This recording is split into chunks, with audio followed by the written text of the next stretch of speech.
Welcome to the Pearls of Wisdom podcast, brought to you by Southern Jewelry News and Jewelry Store Marketers. All right, well, this is another episode of the Pearls of Wisdom Jewelry podcast, and we are here at the Atlanta Jewelry Show and it's August. And my name is Guy with Jewelry Store Marketers. I'm here with Elisa Dillon with Southern Jewelry News, and today we have a very lively guest with us, Joel McFadden. Welcome to the podcast. We're glad to have you here. And thanks for having me. We were having such a great conversation, and I'm like, oh man, we're missing all this stuff. So let's get into it. And so, how long have you known Joel? Let's see. I've been in the decades. I've been in the industry, obviously, but really knowing that, following you in your writing. And how I was drawn to your writing and your knowledge with MJSA for years. Then I think you were starting to do here at the Atlanta show when they had the CAD CAM contest or whatever, and you were a judge or you were actually in the CAD CAM contest. I thought that was so cool, sponsored by Stellar, where all the jewelers were out there. And I think that's where and I don't know how many years ago with that. Do you know, Joe? That started an in-store show 20 years ago. And then we brought it here with Cindy, who's wonderful. Yes. I worked with Cindy for she's almost magical. 20 years. And Cindy Chandler. Yep. And she said, can you do it here? And we did it, and it was great. Yeah. You're doing, four jewelers or three doing a CAD design head-to-head, same project. It was wonderful. It was awesome. Right. So, goes way back. And I've just been pushing the last, year or two since we connected more at AJS is to send me in articles. He's threatened to send in 5 articles and great content for the paper, but we'll see how that goes. Right. Well, great. So while we were waiting for you, we're having such a great conversation. We also had a little bit of drink, but we're going to try the next one here. All right. But because this is such a amazing time that we're going to and a little heavy I'll stick pour. with my Bloody Mary that Sonny got for me. Sunny, I don't know where Sunny is. All right. So anyway, let's do a little toast. Cheers. Cheers. Thanks Welcome. for coming on board, Joel. We're Thank so you. happy to have you. Yeah. This is awesome. So let's give this a try. That's nice. Nice. Ooh. Yeah, that's some good stuff. 12-year-old Yeah. Balvenie. It's always better to do a podcast with a little scotch. Yeah. I'll remember that. I said, Yeah. what's your drink of choice? You want to do a podcast at this time? He's like, yeah. I said, what? He goes, scotch. I'm like, you're definitely coming to the right booth. Yeah. All right. So why don't you tell me about your history, what you've done in the jewelry Oh, industry. gracious. So my family's been in the jewelry industry as long as we can tell. I've actually been we were talking about Scotch, I've been to the Isle of Mull at Torcy Castle, where my family originally had their first jeweler studio in the 17th century. Wow. And they used to work with a thing called Iona marble, which is a marble that's unique to the island of Iona, which is where the first Christian monastery is in Great Britain. And all the kings and queens of Scotland are buried in Iona. Mm-hmm. So they would go out now you can't get the marble anymore, but they still do silver jewelry stuff. And then my family came to America in the late 1600s, early 1700s. We settled in Charleston. Yeah. And they originally were farmers, but after World War II, they went back to being jewelers. And so my family's been in the jewelry industry in Charleston. I would be a third-generation American jeweler. When I was 12 years old, my grandfather said, what time do you get out of school? And I said, 2 o'clock. He goes, good, at 2:30 you can be at work. That's And how it was back then. I did. At 12, I started doing all the repairs. I started soldering chains and sizing rings and tipping prongs. And I really hated it. I was going to say, did you like it? I And hate now it. you just answered my I question. hated being a jeweler. So why are you a jeweler now? I was in college as an adult. I'd gone to college out of high school, and I went for a couple of years. Then I fell in love and got married, did all that kind of stuff, and went back to college as an adult. I studied mechanical engineering, and we got into an argument with one of my professors. I just did this. It's funny. You can make simple castings in charcoal blocks. Mm-hmm. You carve out a divot. Like we used to do a lot of nugget jewelry that way. You carve out a divot. But my professor said something about you can't cast in heat reflective materials such as charcoal and so on. said, no, you can cast in charcoal. He goes, no, you can't. Yes, you can. Mhm. So that was back in the 80s. You went into the lab and I cast a wheel out of aluminum and 2 pieces of charcoal, and he flipped out. How did you know that? I don't know. It's been in my family forever. And we had a long conversation. He says, as long as you have been a jeweler, college will never catch up with that. So if you become a junior engineer, you're actually going to be taking financially a step backwards. He says, you have to learn to love the skill, take the skills that you have and learn how to love doing that. Mm-hmm. So I got a job after that in Greenville, South Carolina, as a custom jeweler, hand fabricating and carving waxes. And I didn't look back because I stopped repairing other people's broken jewelry and I started making, new dreams for people. Right. And I really loved it. Oh, I like that. New dreams. Mhm. Yeah, great. So what's the coolest piece that you made? Oh wow, there's a lot. One of the things I did is I got to do the boxing championship rings for HBO Boxing. Oh wow. Ooh. So I did. Sergey Kovalov was light heavyweight champion of the world. I did both of his rings. The first time he won, and then the second time he did a unification fight. He invited me to the fights and to the after parties and all that kind of stuff. That was exciting. And what happened with the second ring I made him was I was at the event, but it was at Madison Square Garden. And there was a press conference, and he was given the ring. And as a custom jeweler, usually when you make an engagement ring or something special, you give it to the husband or to the wife, and they give it, or they know it's coming. Well, this was a surprise to him that he had gotten the ring. Mm-hmm. And I got to watch him on stage Oh, wow. getting a piece of jewelry that I created, Mm. and his face, and trying it on. And you don't usually as a jeweler ever get to see that. No. So that was an amazing piece. That was a fun piece. Oh, I So- bet that just filled your heart. Oh, it did. That sealed the deal of why you're in the business. Yes. Maybe a little bit. That's So amazing. I'm just curious. What would a piece like that would run? I don't even remember. It was interesting because I was dealing with a corporation, Mm-hmm. so I had to deal with the different boxing federations Yeah. and his promoter Yeah. and representatives Oh, from geez. HBO. Oh, I bet. But I think they were like 7,000 a piece, and Right. I did 5 of them, I believe. Wow. Nice. I've done some very expensive pieces. I was talking about I built a ring around a $330,000 diamond Wow. What about 5 years ago. was that? What size carat? What kind? 7 plus carat VVS Wow. GIA certed. Brilliant. Cushion cut. Oh. It was gorgeous. I know. Were you nervous? You just had to be nervous to hell do You know, anything with that. I mean, do you ever get nervous? I didn't. I was telling somebody about it. My biggest fear when because I built the mounting for it, No. and the jeweler had to come from Connecticut to New Jersey, and he had to put it in his pocket because you couldn't ship it. Yeah. And it was ship it Brinks car or put it in my pocket. So he put it in his pocket. He brings it to me, and I'm tapping on the prongs. My biggest fear is I don't want this diamond to ever come out of this ring. Right. And it turned out that the owner lived on a yacht, a sailing yacht. So I'm thinking, okay, she's dealing with lanyards and halyards, and I don't need this. So I'm tapping the prongs to make sure they're locked in really tight. And the jewelry store owner looks at me and looks over my shoulder and goes, "What happens if you slip?" Never crossed my mind. And yeah, it's a diamond, but I don't want to hit it with a punch. Yeah. So that was nerve wracking. Yeah. And then I looked at him. I said, "Why would you say that?" Why do you don't?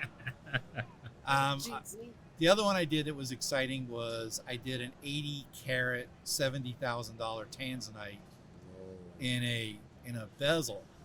Oh. And the trick is, when you're working with stones like these, if you damage the stone, they can't be replaced. Yeah. If I'm setting a half carat moissanite and I crack it, Yeah.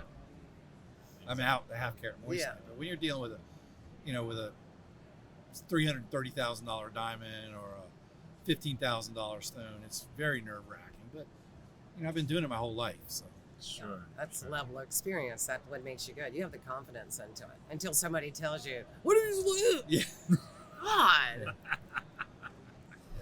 Wow, that's amazing. He was telling me about the jewelry that he makes, and I get stuck watching, on social media, watching the whole video of how they make this piece of jewelry, and it's just amazing. It's just amazing. He has a great YouTube channel, right? Oh, So he has a yeah. good Yeah. YouTube channel, and I think and he does post on social media too. So he has this just great 3D printing machine. What you were telling me Well, about. what I do is I do, there's always this thing when you're teaching somebody how to set stones and stuff. And, you can zoom in as much as you want, Yep. but you got so much reflective light. It's hard to see what's going on. So I do these graphics. And I've been, I've been writing the graphics for MJSA, and I use CAD to create the graphics, but I can show, like, let's cut this away. Or, excuse me. He needs another of that. Yeah. You I, need Which one do we want? Do you have any water? I need some water. Oh, you need water? Yeah, Give me a bottle of water. Okay. Okay. But I think you need some more. that's what I get for having allergies and being old. No, that'll. Oh, I know. That scotch That'll will clear just, something up. That Yeah, I'm not scotch will sure. make it really. Yeah, you better. Oh, I know. Or you can have my Bloody Mary. Yeah, all right. Take a sip of that. Ooh. So I like to do graphics Calm in that my down. videos to show Yeah. people exactly what they need to do. I Mhm. love your videos. Thank yeah. you. I've got a couple that got 40, 50,000 views, but most of them have Nice. 2,000, 3,000 Where can views. people find you on that are Just go to listening? YouTube and Google Joel McFadden. Joel McFadden. Right. Because you really, there's. Well, the next thing I'm going to go do is my son and I have been talking about this. We're going to do, something going to be along the lines of Jewelry Science Garage. Jewelry science garage. Because working That's in good. stores, one question we get all the time is, I bought this ring off Etsy or eBay or Amazon. It was $12. Can you size it? We go, no. Why not? And you can try to explain it. We don't know what the metal is. The stones are glued in. And I thought, you know what? I'm just going to do it. I'm going to take a $12 ring Mm-hmm. and I'm going to size it at my bench exactly like I would a regular ring Mm-hmm. and videotape it and see what happens. Because I know it's going to happen. It's going to just fall apart and turn into a mess. But then people can see, because I think as jewelers, we want our customers to just accept our work. The trust level's got to be there. But the problem is that there's so many jewelers telling so many people different things, they don't know who to believe. So I think it's time, let's show them. Show them That's why. pretty cool. What else could you? So you take a $12 ring and you cut it Did you up do and it? You did it. Not yet, we're getting ready to do it. Okay. Okay. Oh, so We're you're gonna showing we're gonna talk about why on some jewelry that's some very inexpensive mass-produced jewelry, why do the stones fall out like crazy? We're gonna get in and show. We're gonna put it on a shaker, and shake it, Oh, hit it with yeah. a hammer, and see how the stones, and then explain why. What's the difference in the manufacturing quality?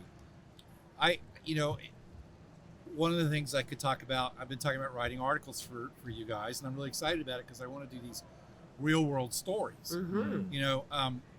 I think in the 70s and 80s with the expansion of malls, we expanded the jewelry outlets exponentially. Mm-hmm. We doubled it, tripled it, quadrupled it. Every mall wanted to have 4 jewelry stores in the center. And we didn't have educated employees. Right. So we hired attractive women and men to sell the jewelry. And then they would say, why is it so expensive? And we didn't have time to teach them about craftsmanship or the manufacturing process or design. So he said, it's diamonds and gold.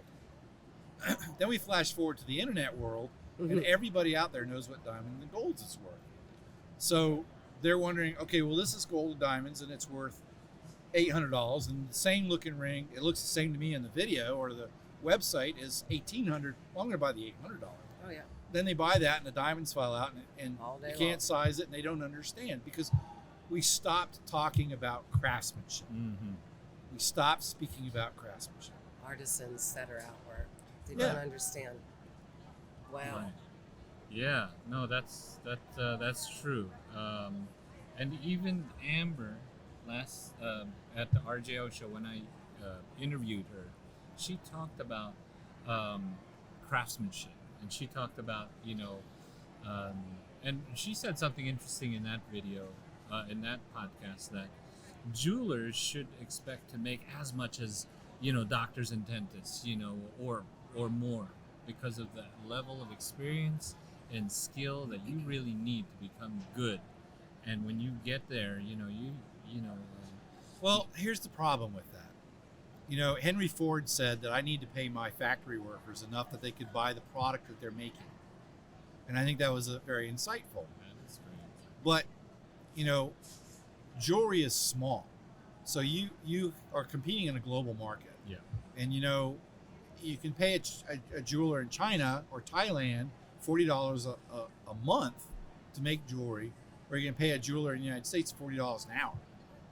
It's the cost of living. But the problem is it's so easy to put a piece of jewelry in a box and ship it anywhere now. So true.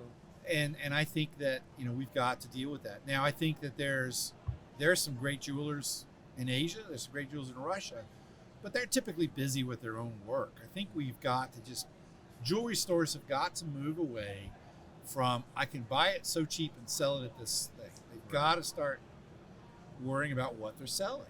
Yeah, absolutely. They need to start trying to educate their customers and people that come in that, no offense, bitch about, you're going to charge me that much? I can get it cheaper on the internet. Well, I saw it here on there. Well, I'm doing a custom design for you, and I'm an artist, and I don't think they put enough value on the artistic, the education that you've been through, your experience. Right. Because yes, you can go buy something from low end, and that's what happens. It's going to fall apart. They don't understand that. We fine jewelry is really not defined in the general population, so they understand the craftsmanship, particularly behind custom. Right. And I know, Joel, you just started, you're back in North Carolina. You just started his own custom shop. Yep. Again, I think you're just one of the most, crafted and artists I know out there that can make really good jewelry. So we want to make sure people follow you on that. JMD Jewelry. JMD Jewelry. I think one of the things I wanted to ask was more about custom, since you are doing it. And you said you wanted to maybe, if you had to give our listeners maybe a pearl of wisdom. A pearl of wisdom. About going out and seeking, they're just a small mom and pop shop. They don't have a bench jeweler that can do a beautiful custom piece, and they need to pick up the phone and call somebody they trust. That person that they're going to be able to deliver on time, and maybe work out terms, but get everything up front instead of having it and get it quickly and not knowing maybe that it might be sent overseas. Not that there's anything wrong with that, but maybe for a jeweler, a smaller town jeweler doesn't want to deal with that. I think give them some pearls of wisdom that they can do to make that process simple. And I mean, we're going to push you, because call Joel in North Carolina. Yeah. I mean, he's got the package. But I think the first thing I say is when you contract a CAD guy, ask him, is he willing to build that ring and finish it? Because a lot of these CAD guys nowadays are tech people, they're video gamers, they're graphic designers. They don't know how to set gemstones. I think, there's a lot of guys that'll do CAD for $15 a CAD model, or $25, $35, but the prongs are teeny tiny, or they don't understand the tolerances, or even the thermodynamics of casting a piece and having the flow work properly. So I think the simple question is, okay, if you're going to do my CAD work, are you prepared to cast and finish the piece and deliver me a finished piece? Like it, yeah. Because a lot of CAD guys, they don't know how to set stones, and they make mistakes. So you hire, an inexpensive CAD guy, creates a great model and a great render. Then the caster has a problem because it's too thin one place. They have to fix that. That delays you. Then it gets to the setter, and the setter goes, "Where are my prongs?" "Oh, there's no prongs. I'm sorry." Or they didn't cut seats. Mm-hmm. But if you say, "Are you prepared to take this piece from start to finish?" then first of all, your time is going to be quicker, and the model is going to be more valid and solid. Right. Wow. Now that's some good advice. Woo. If you don't follow that, sorry about your bad luck. But yeah, but I mean, it happens all the time. It does. I really, I hope people that any of the listeners out there will. Yeah. Will So your YouTube channel is the goal to educate jewelers for better process technique. Yeah, actually, I used to run the MJSA Council of Custom Jewelers, which is about 18 well-known custom master bench jewelers. And, I grew up in a community of jewelers that helped each other, shared their knowledge. Yeah. But somewhere in the 80s and the 90s, you got to the point where a jeweler was afraid to show anybody how to do things because they'd take his job, which is silly. But that was the mentality. And so, I'm an old guy. I've been a jeweler 50 years, and I love teaching other people. So I want to share. Somebody asked me, what is your greatest fear? My greatest fear is to die someday and have not taught somebody something that I know, and that art be lost. Now, I don't mean to say that I know things that other people don't know, but I don't want to be the last guy that knows how to do bombing or certain type of fishtail. Sure. I want to pass that on and let other continue this trade for generations. So with the YouTube channel, you're probably building a community of people. Right. Oh, yeah. What has been the feedback? What are people saying? It's amazing. I haven't posted a lot of videos in the last 2 years, but every week I get, thank you for your video. It's very clear and understanding. I think the two most popular videos is flush setting, how to do flush setting, because there's a tremendous amount of misunderstanding of that. And it's a very popular style of stone setting right now. So I did an extensive video on that. And then I did a video on pinpoint setting, which is very popular now with the CAD. And I think that's got 60,000 views, which isn't a lot in the YouTube world, but in the jewelry world, I think it's good. So. Oh yeah. In the jewelry world, definitely. And I just love doing it. I know you do. You can tell. Talking to you, looking at you, seeing all your YouTubes. And it's not real pro. It's not real slicked up, but I think it's educational. It's down to earth. People can relate to it. Right. That realness, I think, is very valuable. That's rare. Too overproduced sometimes. You think you just you question the authenticity or something. Right. But no, that's great. I haven't checked it out. I will. Yeah. That sounds really cool. Like I said, I get stuck with watching these videos, and I want to go past it fast, but you gotta catch the details. I gotta catch the details. Oh man, they're drilling the hole, and I don't even know all the technology. The terminology. They're drilling the holes. They're setting the diamonds. I'm like, man, I want to see the final. You talk about that, and the thing I've learned is that we as master jewelers or mentor jewelers, whatever, we want to focus on doing really highly detailed stuff. Right. Yeah. But a lot of my YouTube channel is simple things like how to drill a hole. Because a lot of jewelers, especially the really new ones, they're not getting trained into how to drill a hole in metal. Because when you're taking a steel drill bit and you're drilling in white gold, that steel drill bit heats up and it starts going chick, chick, chick, chick, chick. That means you've overheated everything and your drill bit's getting ready to break. Yeah. I know that because of 50 years of doing it. But these guys, nobody's teaching them. Yeah. Right. Nobody's teaching the most basic stuff. What are you seeing jewelers, and you probably talk to a lot of jewelers, have a lot of experience on the bench, but what are you seeing that they are probably lacking in? I don't know if there's a particular area. What do people need to learn about these days? Temperature control with torches. Mohs scale with gemstones. Okay. Huge thing. A Mohs scale is the hardness and scratch resistance. That's so of a gemstone. easy to look up though before you're But going to. they don't even think about that. I mean, most of the schools teach you how to set a diamond. That's it. Yeah. And then somebody gives you an emerald, and you got to set that. You don't know the difference. Nobody told you that emeralds are much more treated different. You don't want to put it. You don't want to steam clean it. No. Nobody teaches that because to become a craftsman as a jeweler, it's going to take 5 years to even learn the language. Right? What's the difference between 14 karat gold and 18 karat gold? What's the difference between a VS diamond and an I diamond? What's the difference between... And you only get that through experience. Right. And the schools, even the good ones that last a year or two, they can't teach that. There's just so much to teach. Well, thank goodness for the internet and YouTube and podcasts. Yeah. Thank God for the pearls of wisdom. Yes. What are you looking to do more education and teaching? I would love to, and in fact, I looked at teaching at GIA. I looked at teaching at FIT. I looked at teaching at RISD, but we don't pay teachers well in this country. It's very disturbing. Oh. The average instructor at GIA doesn't make what they should be making. I'm not going to get into the details, but it's so much to do. I mean, if you want to, the other thing too is we need to. What we really need is an apprenticeship program. Yeah. I know MJSA is talking about putting I love that idea. together, Yeah. but I don't know. There's scholarships out there, but you're Well, right. Apprenticeships, no.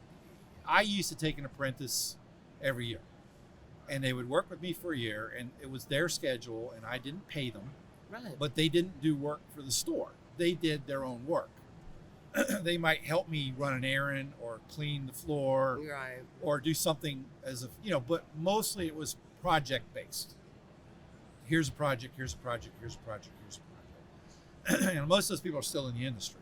That's good. But, nowadays, if somebody's in your store working, they either have to be an employee or they have to be a customer. You can't if they're working with their hands, you end up with OSHA issues, responsibility issues. I mean, what if you bring in an apprentice and they accidentally cut themselves or hurt themselves or burn themselves? Mm-hmm. You're responsible. Yeah. So you have to have workers' liability. comp on them, Right. and then you have to pay minimum wage.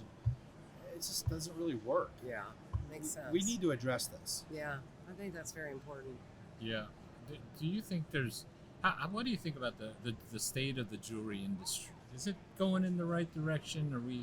Are things going well? What's your take on that? He's got like, oh boy. Yeah. Our podcast is only 30 minutes. We could do it. We got to do podcast 2.0 with Joel McFadden. I would like for you to come back again because I know you have great subjects, particularly when we start publishing you. Okay. And I know you have a series of, those 5 articles Yeah. that should be landing in my inbox any day. Yep. So yeah, I'd like to maybe get online about that for those that maybe or haven't, that are just subscribing to the podcast or haven't read the article yet. Yeah, we're gonna do. So what's your first? Yeah, let's talk about that. I Totally we skipped totally over skipped your over that. state of the art. We're skipping. Well, I think that they're all going to be based on an experience that I had. Every article is going to be based on an experience that dealt with custom jewelry or jewelry service. There you go. And how you should deal with it. That's what I like. Okay. And I think the first article is going to be not everybody who walks into your store is necessarily a customer, but every customer is always right. But every customer is always right. Yep. But in a custom environment, you have to qualify your customer when they walk. You have to qualify that person that walked in your door is a potential customer. Number one. Because everyone that walks in your store is not necessarily your customer. Not necessarily. What's the most ridiculous request that you've gotten from a Common every day. I bought this online. Did I get my money's worth? Oh gosh. Every single day. What's a good? What do you say to that? I mean, do you give a pat response like the jewelry store, good jewelry store employee response, or is there part of the Joel McFadden where let me give the I just say I'm sure you got what you spent your money on, and it's not my place to judge other people's work. No, Well, that's a good answer. We were just going through onboarding with a new client, a new marketing client last week, and we were saying, what's the most popular question you get? And he said, they started to laugh, and he said, they always ask, is it real? Yeah. Is it real? I bought this. Is it real? Can you tell me I was wrong? Yeah. Did I get my money's worth? And I think that's probably the second one. But Yeah. I mean, they sort of go together. Yeah. I went to a friend's store, and while I was waiting to get in the door, a customer walked up, and that was their question: is this real? Right. But we have to look at that. The jewelry industry, the store owners, they have to look at that, and they have to understand what that means is that people still see jewelry store people as the experts. The trustworthy one. Now, they don't want to pay the experts, No. but they want the expert advice for free. That's so you the have term. to learn how to turn that around Right. and say, we're the experts here, and we're not here to gouge you or rip you off, but we're here to give you quality advice and your money's worth.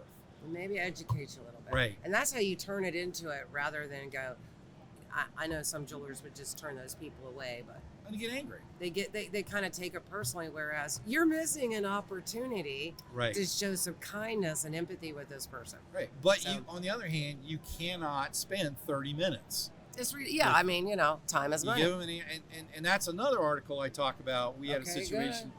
where More articles. where somebody walked into my Oh, store. they're coming to your inbox. Real Yeah, they're soon. in box real soon. Oh, well, I already wrote this one, so it just got to be edited because I can't spell.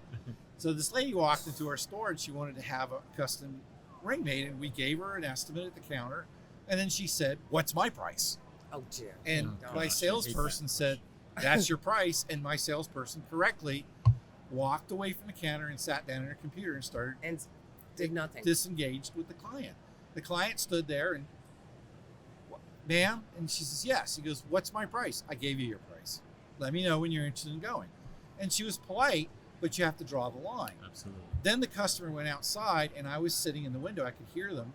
And she looked at her husband, and she goes, "Do they not want my business?" And he goes, "Yes, they want your business, but they want your business at that price. These people have integrity, and they obviously have a skill set. And that's the price. They're going to give you the best price." So she came in, and she said, "My husband says this is my best price." And my salesperson says, "That's it. Cha-ching. That's what it costs to do what you want. Do you want to spend less? We can make less for you." That's wonderful. Man, we Wow. got some good pearls of wisdom from some Joel McFadden Wow. today.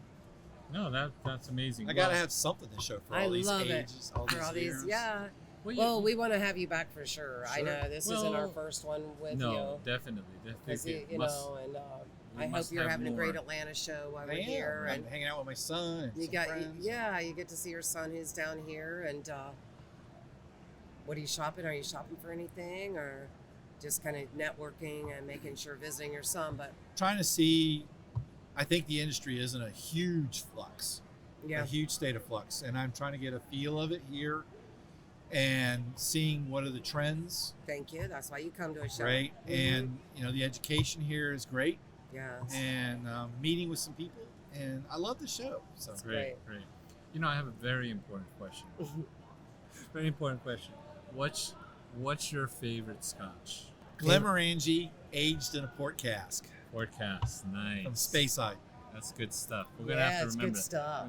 Make a note for next time when I told you I went to Scotland. I went to 7 different distilleries nice. while I was there. So I spent 2 weeks You over know, there. we're gonna All need right.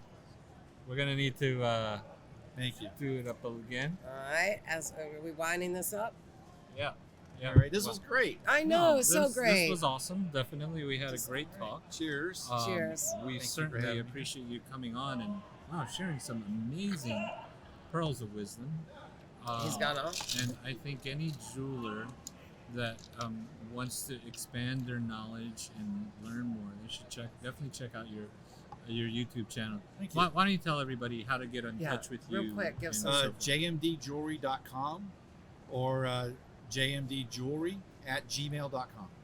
And the YouTube channel's called Just YouTube Joel McFadden. Joel McFadden. YouTube Joel McFadden. All right. Wow.